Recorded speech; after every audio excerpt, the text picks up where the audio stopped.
कुछ नहीं, कभी कभी अकेले रहना अच्छा लगता है। तन्हाई में इंसान को अपनी दिल की आवाज साफ सुनाई देती है ना?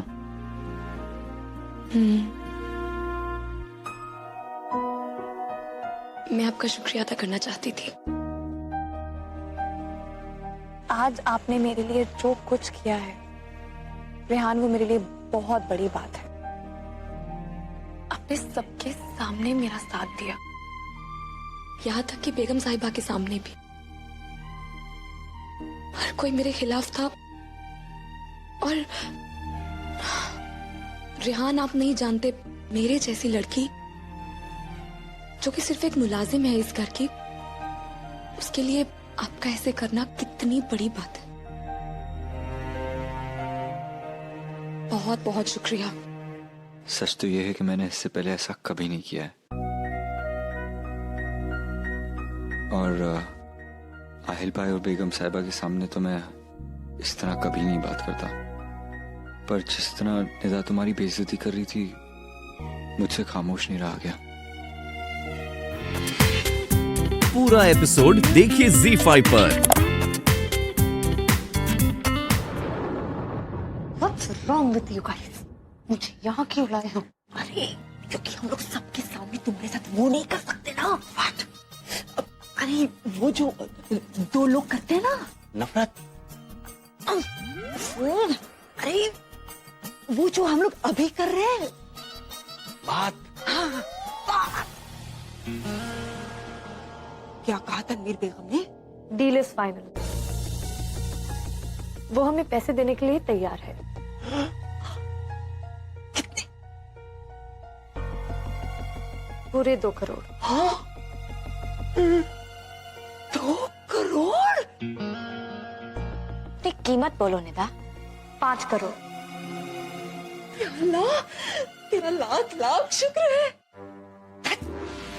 तंग आ गई हूँ मैं जिंदगी से, कभी इसकी गुलामी कभी उसकी गुलामी। पैसे मिलती ना मैं अपनी गांव चली जाऊंगी, कम से कम किसी की गुलामी तो नहीं करनी पड़ेगी। रानी बन के राज करूंगी। तो हमारे भी अच्छे दिन आने वाले हैं। 1 करोड़ तुम्हारा, 1 करोड़ हमारा। अब पूरी जिंदगी कोई काम करने की जरूरत नहीं पड़ेगी। तो आप कौन सा कर रहे हैं आप काम? बस इतना ही? इतने में ही खुश हो गए? बहुत ही छोटी किस्म की सोच है आप लोगों की। आज फाइनली आप लोगों ने मुझे बता ही दिया।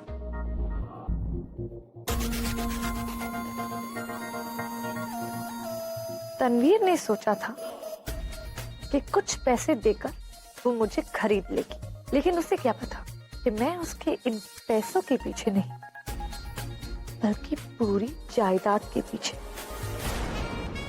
जो कानूनी तौर पर निकाह के बाद मेरी हो जाएगी। और निदा को अपना हक अच्छे से लेना आता है। अरे पंख फैलाने से पहले पिंजरा तो देख लो। हम सब ना बड़ी बेगम के पिंजरे में कैद है, और जब तक तनवीर बेगम है तब तक तुम कुछ नहीं कर पाओगी, कुछ नहीं। और अगर तनवीर बेगम ना रहे तो?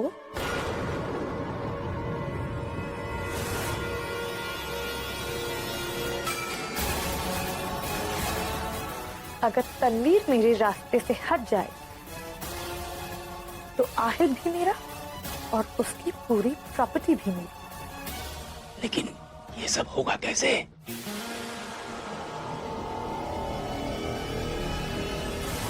इससे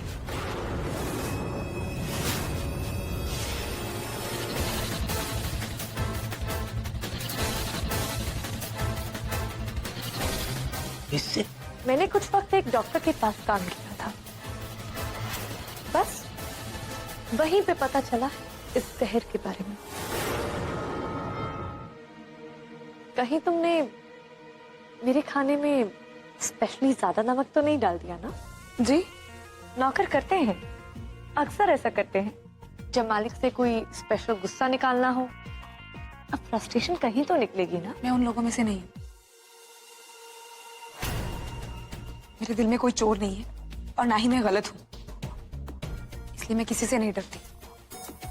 ओहो सनम, तुम तो हमेशा लड़ने के लिए तैयार रहती हो। मैं मजाक कर रही थी। अब मेहंदी के दिन इतना बड़ा ड्रामा हुआ तो मैं नहीं चाहती कि मेरे निकाह पर कोई मुझसे नाराज रहे।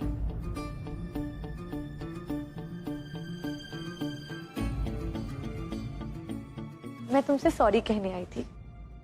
मैं जानती हूँ तुम्हारी कोई गलती नहीं है, फिर भी मैंने तुम्हें बहुत कुछ कह दिया। I'm really sorry Sanam. Come on, मैं इतनी भी बुरी नहीं हूँ। कोई बात नहीं।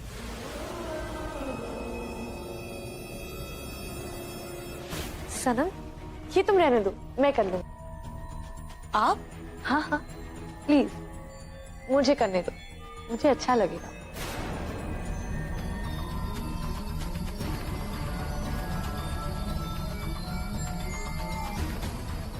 अरे अम्मी, आप आइए ना अम्मी, आइए बैठिए अम्मी। जब कोई आसपास ना हो तो हमसे इतनी मोहब्बत दिखाने की कोई जरूरत नहीं। निदा बेटा,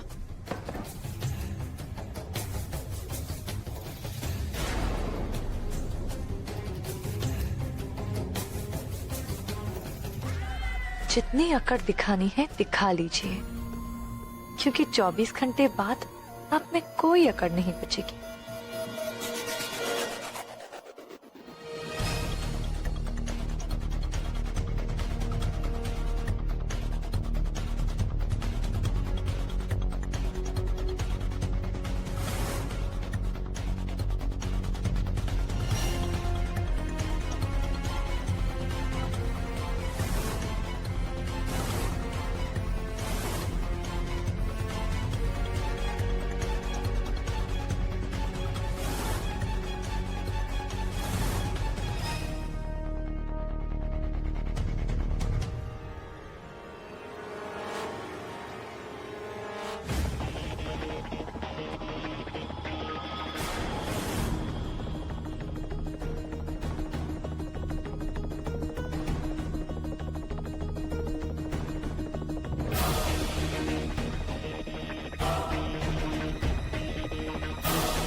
अरे हाँ है बेटा, वो हमने जिन जिन मेहमानों की लिस्ट तुम्हें दी थी उन्हें इनविटेशन कार्ड भिजवा दिए।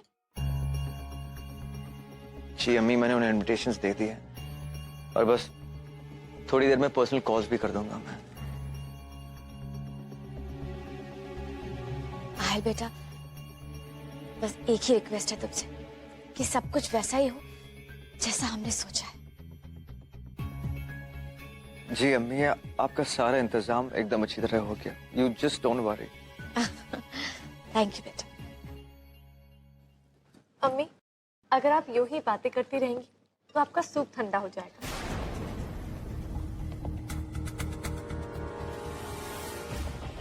एक काम कीजिए, अब जी भर के बातें कीजिए, मैं आपको सूप पिला देती हूँ। अब आप मेरी होने वाली सास हैं, इतना तो कर सकती हूँ ना आपके लिए।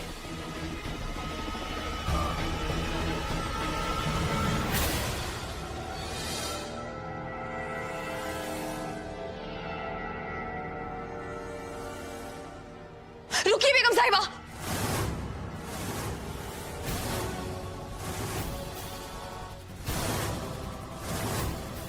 वो सूप मत पीजिएगा।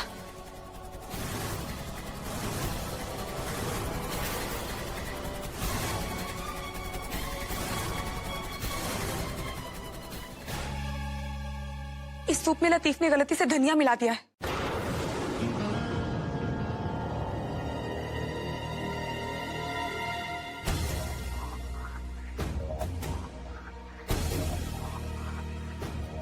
माफ कर दीजिए बेगम साहिबा, बिना धनिया वाला सूप एकदम तैयार है। मैं अभी आपके लिए वो ले आती हूँ।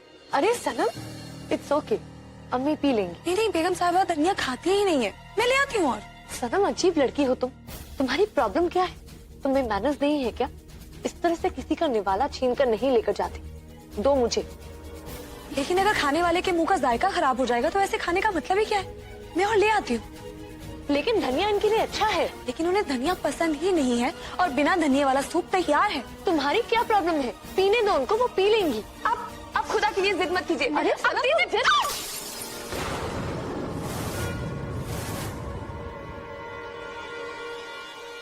ओह माय गॉड, क्या हुआ?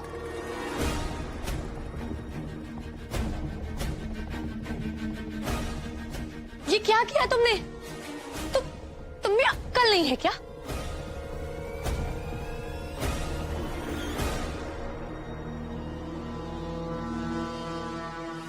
पूरा सूप गिरा दिया तुमने। मैं पहले से जानती थी तुम बिल्कुल बिल्कुल पागल हो, गंवार, यूजलेस। माफ कर दीजिए बेगम साहिबा, वो सूप गिर गया मुझसे। लेकिन बिना धनिया वाला सूप तैयार है, मैं आपके लिए अभी ले आऊंगी।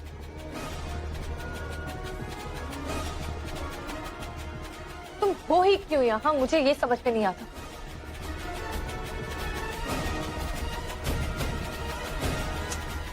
मैं चाहती थी निकाह के पहले सब एक बार बैठकर साथ में डिनर करें, लेकिन तुमने सब बर्बाद कर दिया। निदा बेटा, ये इतनी भी बड़ी बात नहीं है। सनम कह रही है ना कि वो दूसरा सूप ले आएगी, तो ले आएगी ना। एक सूप के गिरने से क्या होता है?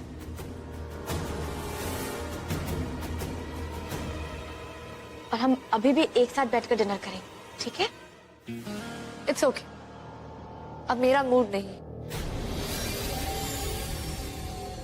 Aahil, I am sorry but मुझे बहुत भूख लग रही है।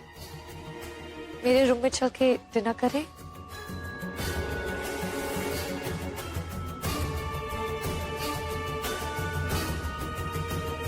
कोई बात नहीं सनम, सूप ही तो था।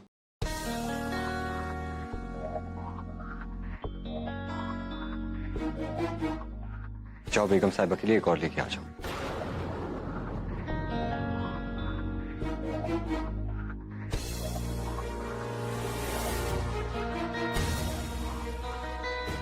चलो।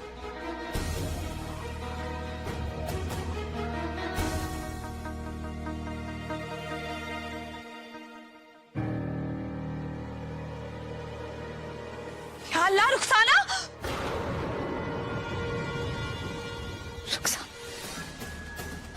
क्या हुआ रुखसाना को? सनम, क्या हुआ रुखसाना को? बोलो।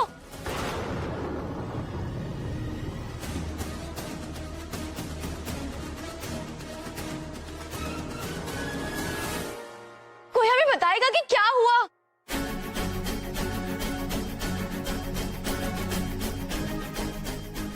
आहिल बेटा, क्या हुआ? बताओ हमें। अम्मी,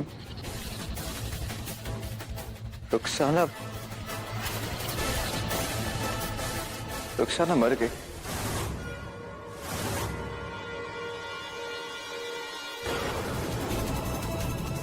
लतीफ, रुखसाना, ये कैसे हो सकता है?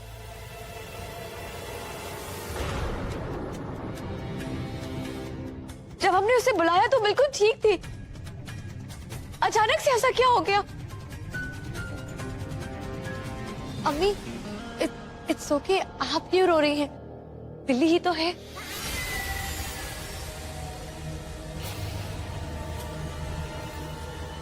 मर गई तो अब क्या कर सकते हैं? वो एक बिल्ली नहीं थी, हमारी बच्ची थी। अपने हाथों से पाला था।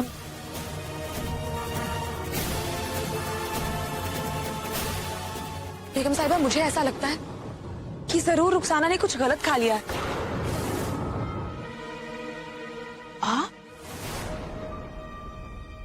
अस्सलाम वालेकुम। वालेकुम सलाम। बिना बताए आने के लिए माफी चाहता हूँ। मुझे आपसे कुछ जरूरी बात करनी थी और इंतजार नहीं कर सकता था। हाँ आप अंदर तो आइए, आइए आइए, बैठिए। क्या बात है, आप परेशान दिखाई दे रहे हैं। सनम तो ठीक है ना? जी वो ठीक है। दरअसल मुझे आपसे कुछ और बात करनी थी। उस दिन आपने मुझसे कहा था कि आप सनम के निकाह को लेकर परेशान हैं। मैं आपकी परेशानी दूर करने आया हूं।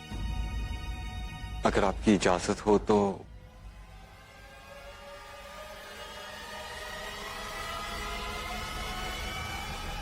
मैं सनम से निकाह करना चाहता हूं।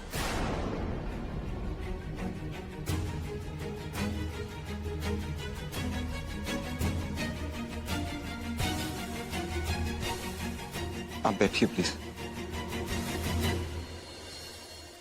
बड़ी अम्मी, सनम एक बहुत अच्छी लड़की है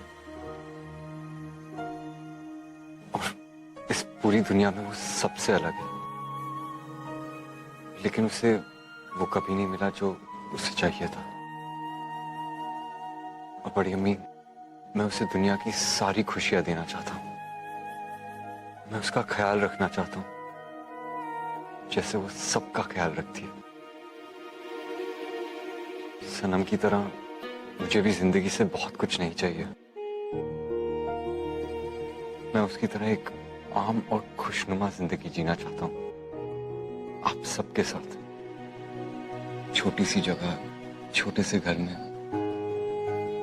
बड़ी अम्मी, मैं सनम के सारे ख्वाब पूरे करना चाहता हूं और आपका और हया का भी ख्याल रखना चाहता हूं। और इंशाअल्लाह मैं सनम का ढाबा भी बनाना चाहता हूं। सनम को अपनी जिंदगी बनाकर आप सबको मेरी जिंदगी का एक हिस्सा बनाना चाहता हूं।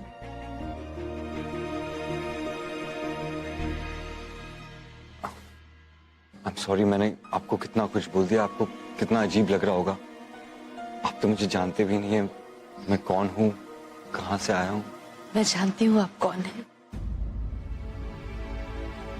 आप मेरी वो दुआ है जो अल्लाह ने कबूल कर ली। मैं हमेशा से चाहती थी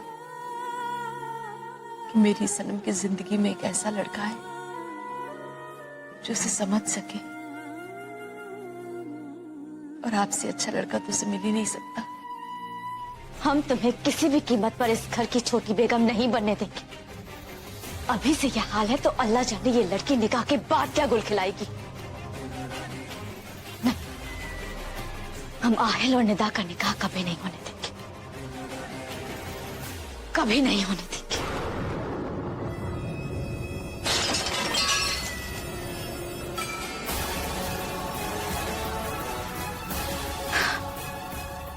अगर निदा नहीं तो फिर कौन? हमें आहिल का निकाह कल ही कराना होगा, लेकिन इतनी जल्दी हमें दूसरी लड़की कहां से मिलेगी? और अगर आहिल का निकाह कल नहीं हुआ तो सारी दौलत, सारी जायदाद सब ट्रस्ट में चली जाएगी। हम क्या करें? हमारी कुछ समझ में नहीं आ रहा है कि हम क्या करें, लेकिन हमें किसी भी कीमत में कल ही आहिल का निकाह कराना होगा। लेकिन किसके साथ? बात सिर्फ खाने की होती तो मैं कॉम्प्रोमाइज कर लेती, लेकिन आज जो कुछ भी हुआ, soup, that was too much. बाहर जो कुछ भी हुआ उसमें मेरी कोई गलती नहीं है। What? तो क्या मेरी गलती थी?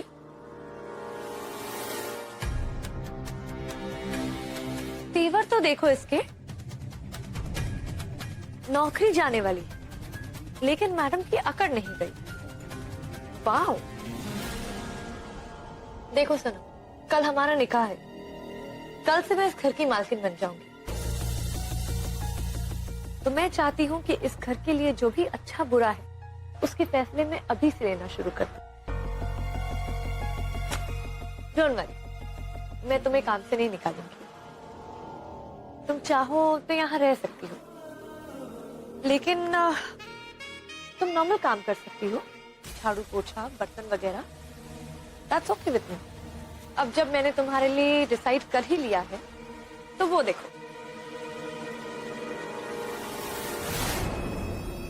मेरी वहां पर सैंडल्स रखी, उसमें बहुत मिट्टी लगी है, तो वो ले जाओ, उसे साफ और पॉलिश करवा कर ले आओ।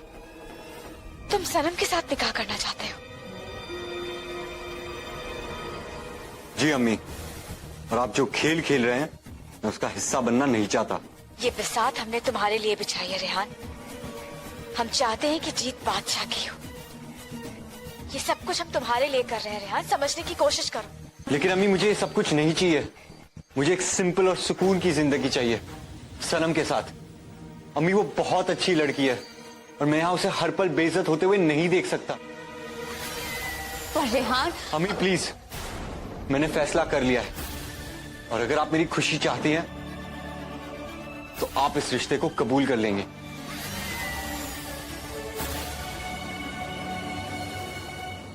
कबूल कर ले। हमारा बेटा अपने हाथों से अपनी जिंदगी बर्बाद करने जा रहा है और हम उसे कबूल कर ले? नहीं रेहान, ये कभी नहीं हो सकता। हमने तुम्हारे लिए न जाने क्या क्या ख्वाब देखे। हमेशा से हम ये चाहते रहे कि तुम्हें एक बादशाह की तरह हुकूमत करो और तुम्हारा निकाह एक ऊंचे घराने की शहजादी के साथ, ना कि किसी मामूली नौकरानी के साथ।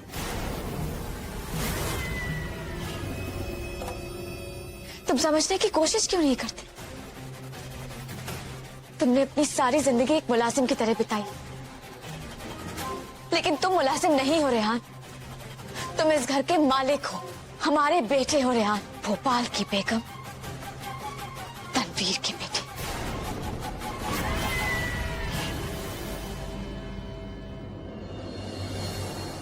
मैं ऐसा ही हूं अम्मी। मुझे ये दौलत, ये हवेली, ये चमक धमक में मुझे कोई दिलचस्पी नहीं है। आप ये बात क्यों नहीं समझती? क्योंकि हमने जिंदगी को बहुत करीब से देखा है रेहान। यहाँ दौलत के बिना रह पाना बहुत मुश्किल होता है और मोहब्बत के बिना रहना नामुमकिन है। अम्मी, मेरी जिंदगी में खुशियों के पल बहुत कम रहे हैं। मैंने सोचा था कि अपनी जिंदगी की सबसे बड़ी खुशी मैं आपके साथ बांटूंगा। खैर, नहीं रेहान, देखो बेटा, ऐसा कुछ मत करना। जल्दबाजी में कोई फैसला मत लेना, ठीक है? अच्छा ठीक है, हमें थोड़ा सोचने का वक्त दो। तुम तो जानते हो रेहान कि इस वक्त हम कितनी सारी परेशानी में उलझे हुए हैं। हाँ? नहीं अम्मी, मैं और इंतजार नहीं कर सकता। मुझे अपनी नई जिंदगी जल्द से जल्द शुरू करनी है सनम के साथ। और आहिल भाई के निकाह के बाद मैं सनम को अपने दिल की बात बता दूंगा। और अगर आप उससे पहले इस रिश्ते को आपकी मंजूरी दे दें तो मुझे बहुत अच्छा लगेगा।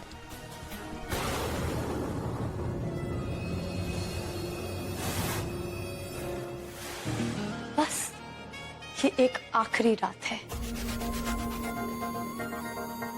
कल मेरी पूरी जिंदगी बदलने वाली है। कल मैं बन जाऊंगी निदा बेग से निदा आहिल इब्राहिम, पूरे भोपाल की छोटी बेगम। कल मेरी हर ख्वाहिश पूरी हो जाएगी। मेरे पास सब कुछ होगा, पैसा, पावर, पोजीशन, सब कुछ। निदा, क्या तुम्हें भोपाल की बेगम बनना कबूल है? जी, कबूल है।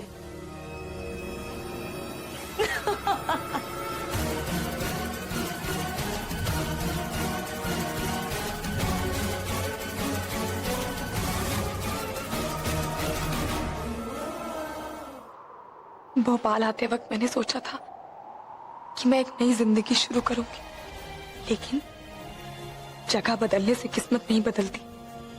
शायद मेरी किस्मत में सिर्फ परेशानियां ही लिखी हैं। कल भले ये पूरा घर निदा को अपनी नई मालकिन मान ले, लेकिन वो मेरे लिए कभी मेरी मालकिन नहीं बन सकती। मेरा और इस घर का साथ बस आज रात तक का है, क्योंकि मुझे रोज रोज अपनी बेइज्जती कराना मंजूर नहीं है। क्योंकि कल के बाद मैं ये नौकरी छोड़ दूंगी। कल से मुझे एक नई नौकरी ढूंढनी होगी। और अल्लाह मियाँ, आप मेरे लिए जो भी फैसला लेंगे मुझे वो कबूल है। हसीन ख्वाब देखो, लेकिन उनके पूरे होने की शर्त मत रखो, क्योंकि ख्वाब की तो किस्मत ही होती है। टूट जाना, ख्वाब तो पूरे उनके होते हैं जो उसे पूरा करने के लिए अपनी पूरी जिंदगी दांव पर लगा देते हैं।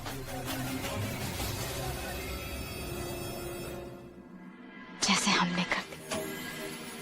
शुक्रिया। रुकी मैडम, किससे मिलना है आपको? जी मैं सनम की बड़ी अम्मी हूँ। मुझे यहाँ बेगम साहिबा ने बुलाया है। अच्छा अच्छा, वो आप ही का इंतजार करेंगे वहाँ पर। उस तरफ? जी हाँ। शुक्रिया। जी हाँ।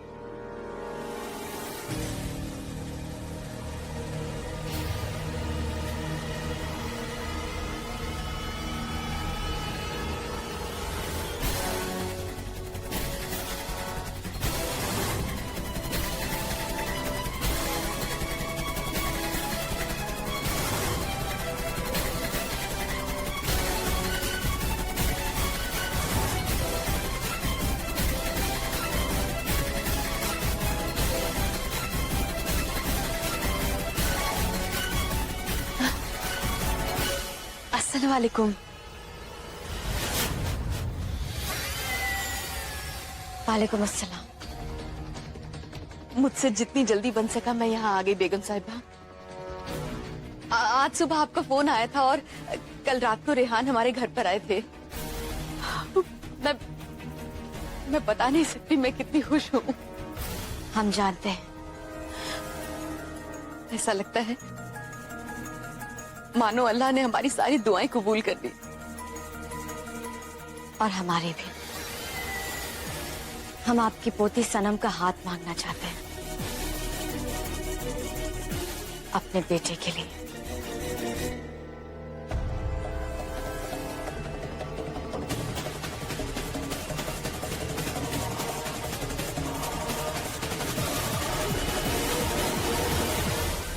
आहल के लिए।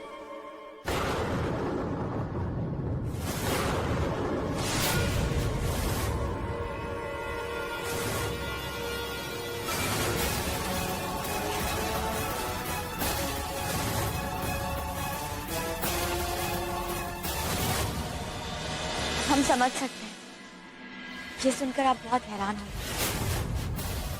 हमें आपकी पोती का हाथ अपने बेटे आहिल के लिए चाहिए, ना कि रेहान के लिए।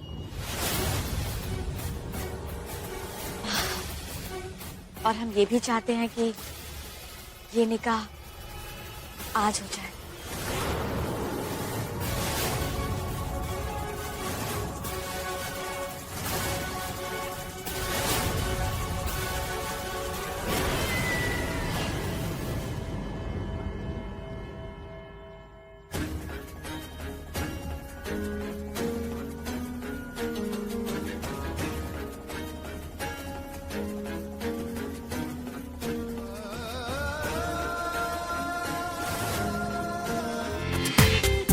पूरा एपिसोड देखिए ZEE5 पर।